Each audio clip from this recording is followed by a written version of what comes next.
السلام علیکم ورحمۃ اللہ وبرکاتہ۔ آج ہم سمجھتے ہیں ہمزات کسے کہتے ہیں اور اس کی حقیقت کیا ہے، اور دوسرا یہ بھی سمجھتے ہیں کہ مرنے کے بعد روح کہاں چلی جاتی ہے۔ بہت سارے لوگ یہ سمجھتے ہیں کہ اگر کوئی شخص جل کر مر جائے یا کٹ کر مر جائے یا پھانسی لے کر مر جائے تو اس کی روح بھٹکتی رہتی ہے، تو اس کی بھی کیا حقیقت ہے، آپ پورے ویڈیو میں بنے رہیے۔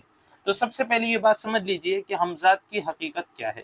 حدیث پاک میں آتا ہے کہ جب کوئی انسان پیدا ہوتا ہے تو اس کے ساتھ دو چیزیں پیدا ہوتی ہیں، ایک تو فرشتہ بھی پیدا ہوتا ہے اور دوسرا ایک شیطان اور جن پیدا ہوتا ہے۔ فرشتہ اس کو خیر کی طرف دعوت دیتا ہے اور وہ جن اور شیطان ہوتا ہے وہ اس کو غلط راہ کی طرف لے جاتا ہے۔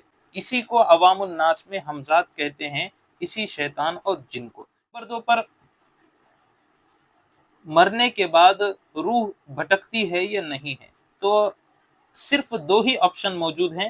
اگر کسی کا انتقال ہو جائے، چاہے وہ کسی بھی طریقے سے ہو جائے، چاہے پھانسی لے کر ہو یا کوئی اور طریقے سے ہو یا نیچرل طریقے سے ہو یا غیر نیچرل طریقے سے ہو، تو دونوں صورتوں میں اس کی روح یا تو اگر اچھی ہوگی تو علیین میں چلی جائے گی، اور اگر بری ہوگی تو سجین میں چلی جائے گی۔ اس کے علاوہ کوئی تیسرا آپشن موجود نہیں ہے۔